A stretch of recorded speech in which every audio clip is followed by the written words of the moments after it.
Imagine waking up one morning and realizing humanity had not been destroyed.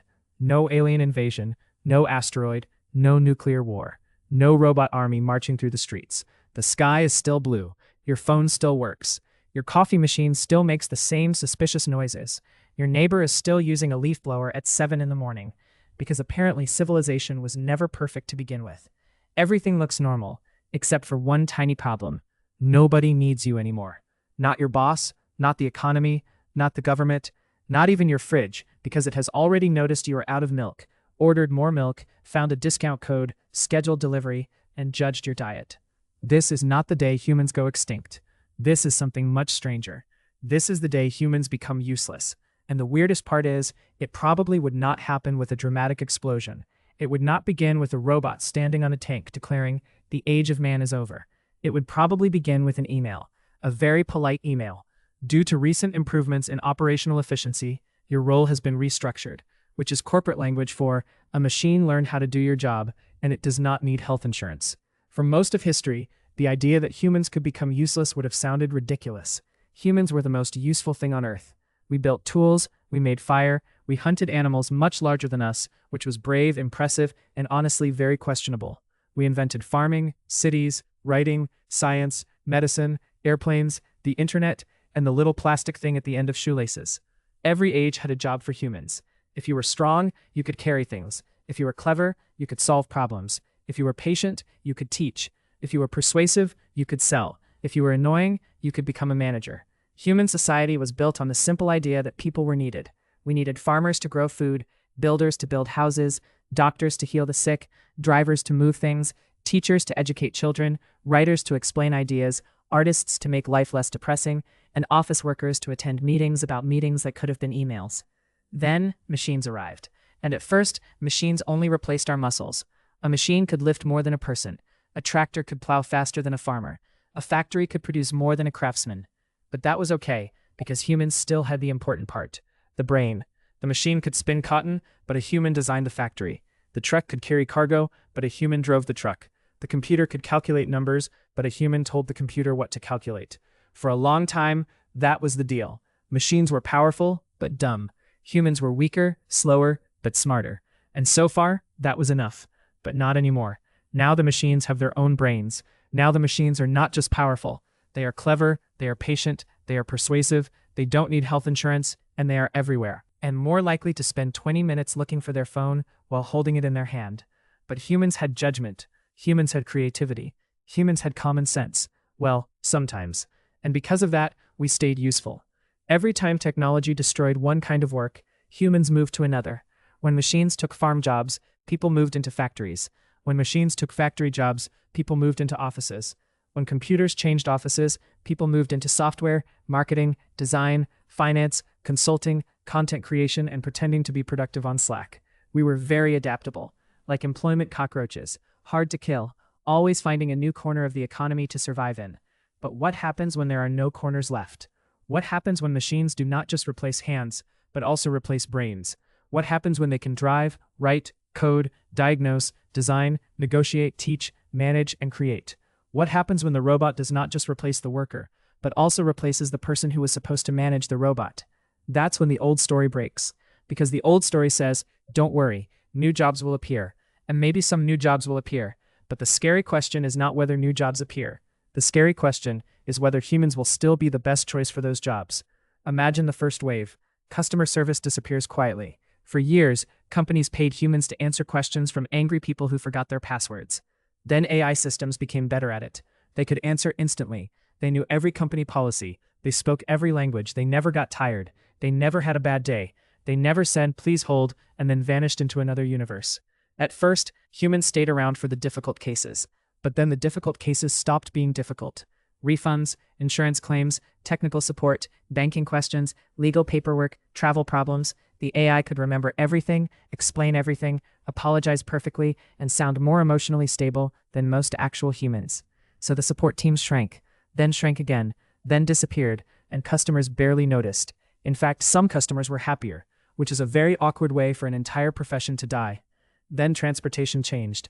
Self-driving trucks do not get sleepy. They do not text while driving. They do not ask for overtime. They do not stop for gas station hot dogs and then regret every life decision.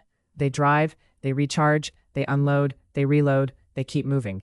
Taxi drivers, delivery drivers, truckers, warehouse movers, forklift operators, all replaced slowly, then suddenly by systems that coordinate the entire supply chain like one giant mechanical ant colony. And again, the world doesn't end. Packages still arrive, food still reaches stores, people still get rides. The system works. It just works without people. Then, office workers open their laptops and feel a cold chill. Because AI no longer just writes emails. It schedules meetings, summarizes reports, builds presentations, analyzes spreadsheets, writes code, checks contracts, generates marketing campaigns, reviews budgets, talks to clients, tracks performance, and produces a 20-page strategy document with the exact same amount of meaningless corporate language as a human consultant, but in 4 seconds. For years, people thought knowledge work was safe. Sure, machines could move boxes, but could they write a report? Could they make a website? Could they analyze a legal document? Could they read a 90-page PDF and find the 3 sentences that actually matter? Unfortunately, yes, and they do not need coffee. Then creative workers start to panic. Artists, writers, musicians, editors, designers, animators, voice actors, YouTubers. For a while people said AI can copy, but it cannot create. Then AI started creating. Not always perfectly, not always with soul, but fast enough, cheap enough, and good enough for most customers. And those 2 words are terrifying. Good enough. Because the economy does not always reward the best. It often rewards what is cheap, fast, scalable, and available instantly. A human artist might spend 3 days making something beautiful. An AI can make 300 options in 3 minutes. Most of them are bad, some of them are weird. One of them has 7 fingers for reasons nobody understands, but one of them is fine. And for many companies, fine is enough. Then even the respected professions begin to wobble. Doctors still matter, of course. But AI can scan images, compare symptoms, read medical history, analyze research papers, and suggest possible diagnoses with superhuman memory. Lawyers still matter, but AI can draft contracts, search case law, summarize risk, and find one dangerous sentence hidden on page 47. Accountants still matter, but AI can track transactions, detect fraud, prepare tax documents, and silently judge your spending habits. Teachers still matter, but AI tutors can teach any subject, in any language, at any speed, with infinite patience. The experts do not vanish overnight. At first they become supervisors, then reviewers, then signatures, then brand names, then optional. And once humans become optional, the market asks a brutal question. Why are we paying extra for optional? Then managers assume they are safe. This is adorable. Managers always assume they are safe, because even if AI does the work, someone still needs to coordinate the workers, right? But then companies realize there are fewer workers to coordinate, and AI is extremely good at coordination. It assigns tasks, tracks deadlines, measures performance, predicts delays, writes reports, resolves scheduling conflicts, and sends messages like, "Great work, team," with exactly the same emotional depth as most managers. Middle management, the thick protective cushion of corporate life, begins to disappear. Meetings become shorter, then fewer. Then one day, an AI assistant cancels the weekly alignment meeting forever, because it has determined the meeting produces no measurable value. For 5 beautiful minutes, humanity celebrates. Then everyone realizes the meeting was not the only thing producing no measurable value. Now the problem becomes political, because work is not just how people make money. Work is how society organizes life. Work is how governments collect taxes. Work is how people structure their days. Work is how adults answer the question, what do you do? For centuries, the basic deal was simple. You work, you earn money, you use money to buy food, housing, medicine, entertainment, and overpriced coffee. Companies make profit, governments collect taxes, the economy grows, politicians take credit, everyone complains, but the system continues. But what happens when the economy can grow without workers? Imagine farms run by autonomous machines. Factories producing goods with almost no employees. Software companies making billions with tiny teams. Hospitals supported by AI diagnosis systems. Construction sites run by robotic crews. Movies generated on demand. Education personalized by AI tutors. Law, accounting, logistics, design, administration, and finance, all handled by software that never sleeps. The economy might not collapse. It might become insanely productive. The shelves might be full. The buildings might be built. The services might run. The machines might produce more than humans ever could. But the link between human labor and human survival breaks. And that is the real crisis. Not that machines cannot produce enough, but that humans are no longer needed in order to produce it. That sounds like paradise. And maybe it could be. For thousands of years, most humans spent most of life trying not to die. Find food, make shelter, avoid disease, protect children, pay bills, repeat until your knees make strange noises. If machines can handle the survival layer of civilization, maybe humans can finally be free. Free to learn, free to create, free to raise families, free to explore, free to make art, free to build communities, free to think deeply about life, free to finally read that book they bought in 2017 and have moved to 3 different apartments without opening. In the best version of the future, humans graduate from survival labor. We stop being tools. We stop measuring human worth by productivity. We build a society where food, housing, healthcare, education, and basic dignity are not rewards for being economically useful. They are the foundation that allows people to live. That future is possible. But there is another version, and it is much darker. In the bad version, a small group owns the machines, and everyone else becomes unnecessary. Not dead, not enslaved, just unnecessary. A tiny elite controls the AI systems, the robots, the platforms, the data centers, the energy, the patents, and the capital. They do not need millions of workers. They need customers, maybe. They need voters, maybe. They need social stability, definitely. So the rest of humanity receives just enough to stay alive, distracted, and quiet. Food is automated. Entertainment is personalized. Your feed knows your fears, desires, loneliness, and attention span better than your best friend. AI generates infinite content designed perfectly for your brain. Not art that challenges you, content that sedates you. You are not starving, but you are not free. You are not working, but you are not building anything either. You are floating, fed by machines, entertained by machines, managed by machines, watched by machines, and slowly, the most human parts of you begin to shrink from lack of use. Curiosity, ambition, patience, courage, discipline, the ability to sit alone with your own thoughts for more than 8 seconds without reaching for a screen. This may be the real nightmare. Not that AI becomes evil, but that AI becomes convenient. So convenient that humans stop trying. Why learn a language if translation is perfect? Why practice drawing if images appear instantly? Why learn music if songs can be generated in seconds? Why write if AI can write better? Why think deeply if an answer can be summarized immediately? Why struggle? At first, that question sounds reasonable, but then you realize something uncomfortable. A lot of human meaning comes from struggle. A child learning to walk is inefficient. A beginner learning piano is inefficient. A person writing their first terrible story is inefficient. Friendship is inefficient. Love is inefficient. Raising a child is extremely inefficient, especially when they throw food directly onto the floor while maintaining eye contact. But inefficiency is not always a bug. Sometimes inefficiency is the point. The process changes us. If AI removes every obstacle, it might also remove the path that made us grow. So what should humans do? The easy answer is learn to use AI. And yes, that is important. In the near future, a person using AI may replace a person not using AI. A small team using AI may replace a large team without AI. A creator using AI may produce more than an entire studio. A worker using AI may look like a genius compared to someone still doing everything manually. But that is only the first stage, because eventually even using AI becomes automated. Today you write prompts. Tomorrow AI writes better prompts. Then another AI evaluates those prompts. Then a third AI asks why humans were included in this painfully slow loop. So the deeper answer cannot just be, become more productive. That is still the old game. The new game is about becoming more human. That sounds cheesy, but it matters. Machines may become better at answers, so humans must become better at questions. Machines may become better at production, so humans must become better at purpose. Machines may become better at optimization, so humans must remember what should not be optimized. Not everything valuable is efficient. Not everything meaningful can scale. Not everything important can be measured. You cannot measure the exact market value of sitting with a friend who is having a terrible day. You cannot optimize a child's childhood like a delivery route.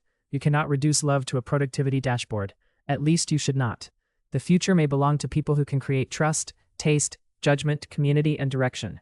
Not because machines will never imitate those things, but because someone still has to decide what kind of world the machines are building. AI can tell us how to get somewhere, but humans still have to decide where somewhere is. And that decision is not technical. It is moral. It is cultural. It is human. Maybe the day humans become useless will force us to face something we have avoided for a long time. We have confused usefulness with value. A hammer is useful. A spreadsheet is useful. A delivery drone is useful. A human being is something else. A baby is not economically useful. A sleeping cat contributes absolutely nothing to GDP. A sunset does not increase quarterly earnings. And yet nobody looks at a sunset and says, this is inefficient. Replace it with a spreadsheet.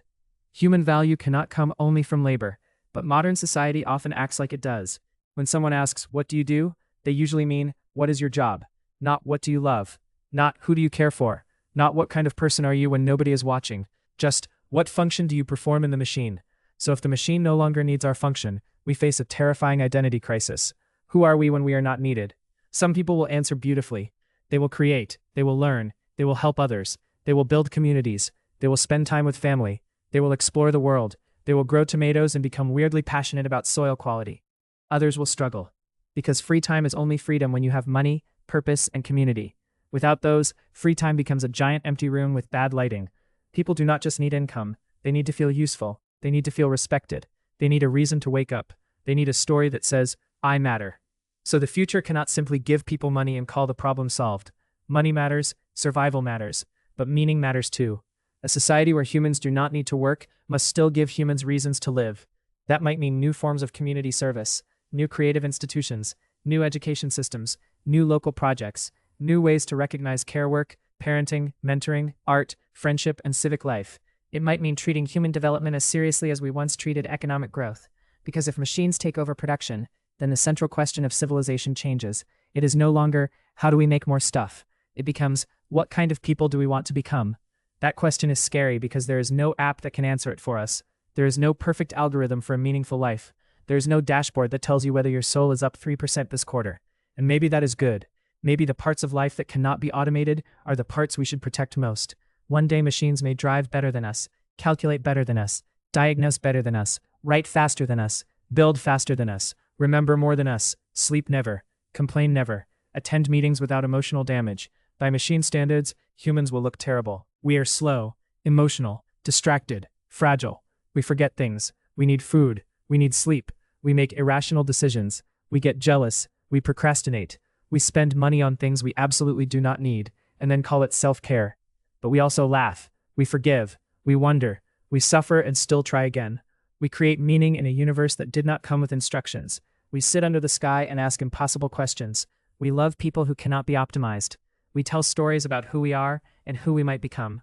Maybe that is not useful in the economic sense, but maybe usefulness was always too small a word for a human life. So yes, one day humans may become useless, economically useless, industrially useless, less efficient than the machines we created. But that does not mean humans become worthless. It means we will finally have to answer the question underneath all of civilization.